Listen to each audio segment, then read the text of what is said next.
It's the Pokemon episode, y'all.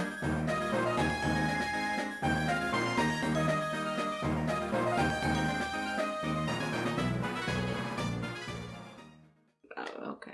Why must you get up immediately? It's like she knows. She knows when I'm gonna start recording. Do you see? You can't see this. She's like, an intro without me, the paid actress?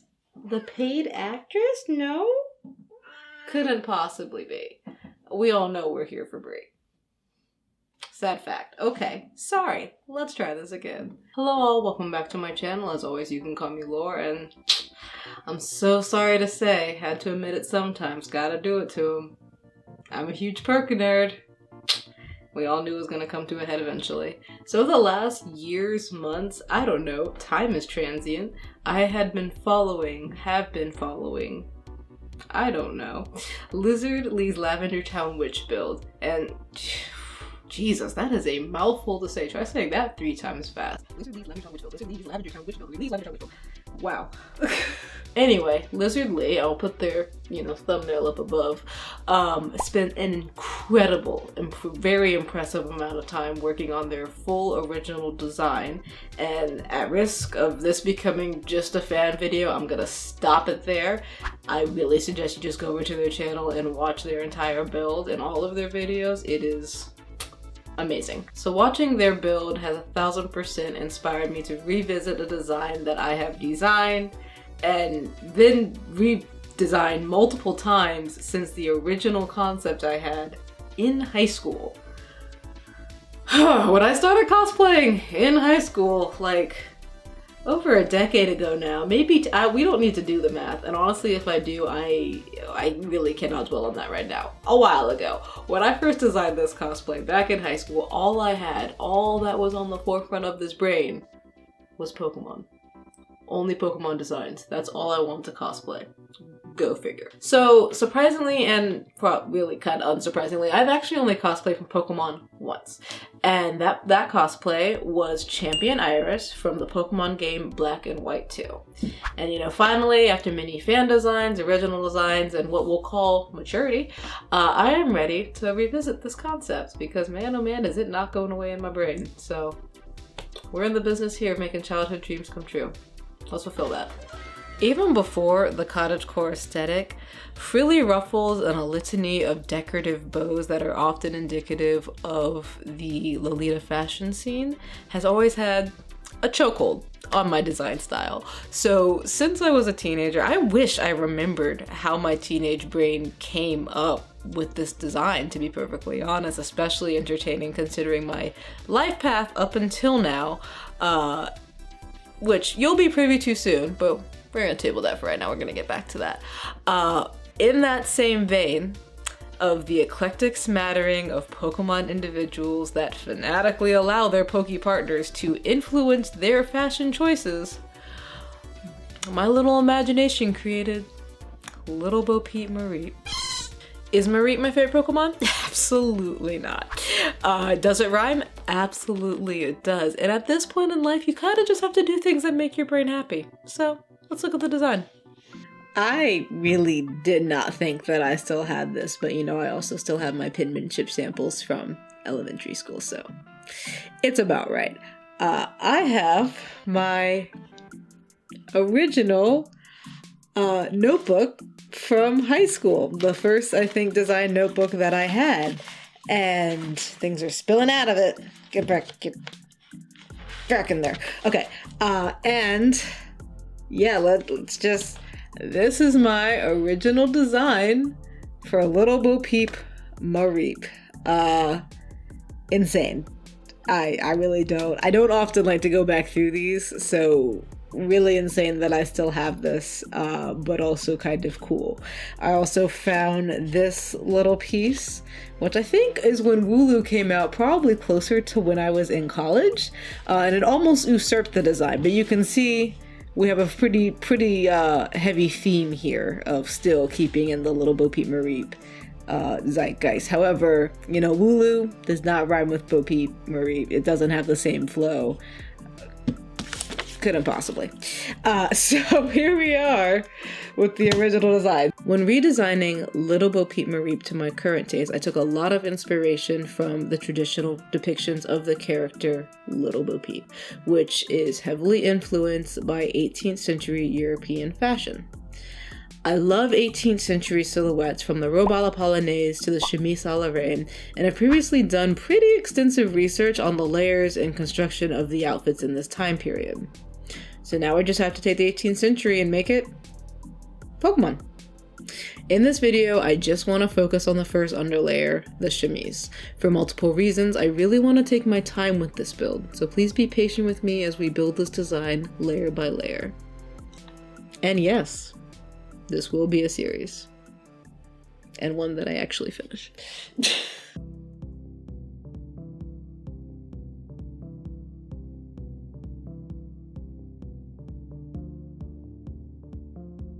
Why is Little Bo Peep's design so heavily steeped in the fashion of the 18th century? Surely, were she to actually wear the circus tent-like garments of the period, it would be no wonder that her sheep were perpetually lost to her. I think one answer to the question lies in the origin of the nursery rhyme. The earliest record of the Little Bo Peep rhyme as we know it today was found in a manuscript dating back to the early 1800s in England. So let's hop on our little magic school bus and see what was going on then.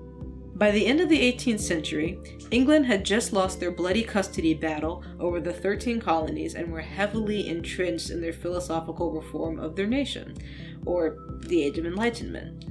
Progress and liberty were in, and they were moving full steam ahead to industrialization. Almost immediately, in response to the isolation of economic materialism and environmental degradation in their modern society, we have a portion of the population crying out for individualism and an appreciation for the beauty of nature. Hey, doesn't that sound a lot like... Shh! We're gonna get to that. Wait, where was I? Ah, right. So Romanticism, a newfangled school of thought counterculture marked by the intense fascination with a nobler era steeped in pastoral fantasy. Well, wouldn't that put us in the 19th century? I thought we were going to talk about the 18th century. Isn't that the reason for the design and why you're ignoring me? You bring up a good point. As their world became steeped in metal and smoke, the Romantics were remembering the good old days, a time when chivalry was alive and well and Arcadia and rolling foothills was the utopian ideal. A lot of Romanticism inspired a fondness for the Middle Ages, but we don't even have to go that far back. Honestly, a lot of inspiration for those good old days lies only half a century prior, and because England is always side-eyeing France, of course we're going to talk about the controversial fashion icon herself, Marie Antoinette. I forgot I still need to gather the top mother. Marie Antoinette was the cream practitioner of surround oneself with immeasurable beauty, but even she, in her lavish Rococo palace, found the need to flee the courtly pressures of her modern society and politics to the everyday trappings of bucolic life. And here I have to pause. I don't speak French. My mouth doesn't like pronouncing French words, so please, bear with me. The Amour de la Reine was an entire private village she had made where she and her besties could escape to the picturesque rural countryside, dressed down into a fashionable but more casual high society costume to reflect her softer surroundings. This led to the creation of the scandalous chemise à la reine, a dress that mimicked in material and shape the underwear of the era, the chemise. It is thought that the Amour de la Reine was a mock peasant village where Marie Antoinette and her friends played pretend, acting out a life of serfdom. However, there is no real evidence to support this. Instead, the pastoral getaway was just that, a chance for her to exist in an idealized country life surrounded by a working farm with working people, abandoning city life for a life focused on family, quiet reflection, and agricultural production. That being said, I'm sure from the outside looking in, coupled with the rising sentiments of Romanticism, it is no coincidence that in the mid-18th century, the trend for portraiture became aristocrats painted in a rustic version of their courtly clothing amongst an agrarian landscape. Herein lies the shepherdess style we see today and the inspiration for Little Bo Peep's design. Okay, so super cute. finished the gathering and everything's hemmed, but very obviously it is too big. So what I've done, there's just so much fabric here, so even though it's gathered as tight as it can, it's just too bulky. So I've marked up here pretty much where it overlaps at my center line, and then I pretty much just need to cut an entire huge panel off of it, and then I can go from there. Yeah, should be pretty simple. I'm probably gonna tack down these guides for a sew strip and the thing so I don't lose the guides at all, or the ties at all. But otherwise, yeah, we're ready to do some sleeve action. But you know, it's huge, but I still think it's really cute. I like it a lot, so recommend making a chemise all right, even though it's like a cute little funky version of it. All right, still gotta work.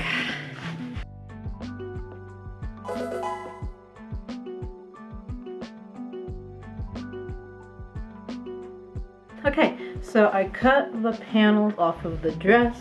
You can see it's fitting much better now. It's very exciting, and I realized that I can just use these panels for the sleeve.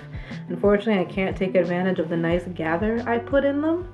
So I'm pretty much gonna cut it off right at this gather and use the width of the sleeve to be my little cap sleeves for this outfit, but I think that'll work pretty well.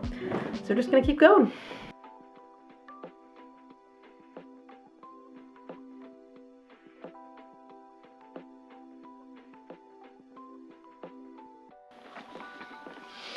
Okay, so I've been inspired to do something dumb. And it's gonna take a lot of time, which means that yet again on my own timeline means nothing to you. My own timeline pushed this video back again, so it's gonna look so stinking cute though if I do it well. All right, so let's do it.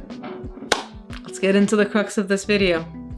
If any part of that brief array into the birth of romanticism, the feeling of alienation in the face of insurmountable societal or economic challenge, and then the resulting disconnect and desire to escape from everyday life seems familiar to you,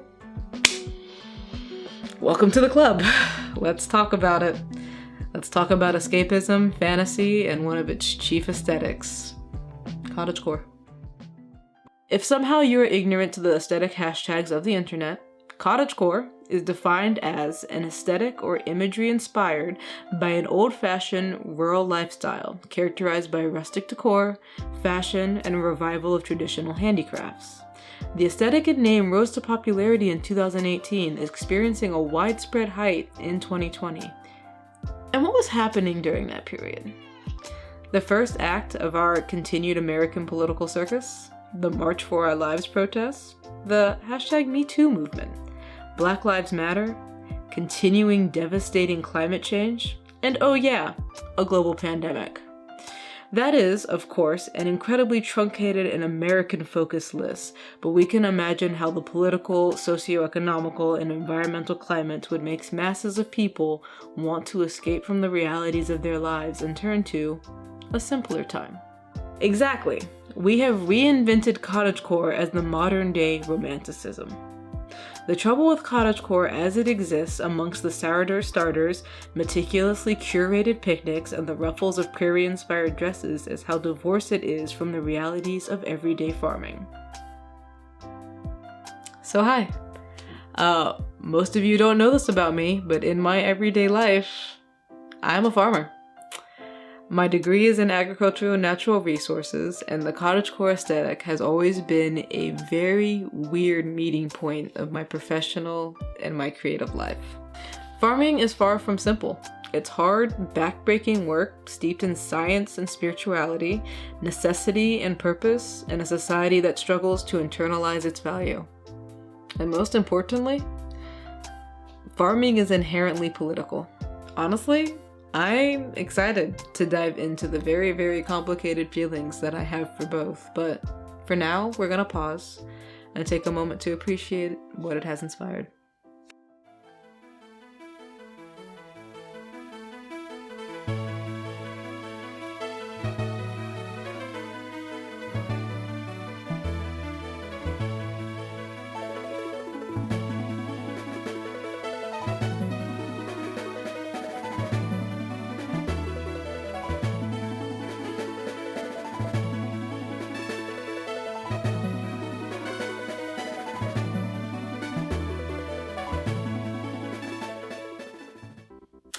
Okay, well, this is super stinking cute. I'm really happy with it. I'm so glad I decided to take the extra time and do the smocking detail. It is very much my first time doing so, and definitely places I learned, definitely places I can grow, but I'm also very excited to do it again because I am addicted to doing it. So, that will probably prop up later. I think the only thing that I'm unsure of, so I mean, I might dye these ties, which are very stark white. You can't really see them because they're nice and tucked, but they're very white against that blue. I mean, I guess it doesn't really matter because this is going to be under everything, so there's many layers going on top of it, but just thinking about the contrast and potentially me wearing this in the future, just outside of this outfit, it would be nice probably to have them blend in a little more. I also may end up adding a bottom ruffle to this dress. I kind of wanted to hold off on this right now, just so I could see how everything else is coming together, and then if I decide I want a little bottom ruffle on this layer rather than another layer, then I'll add it.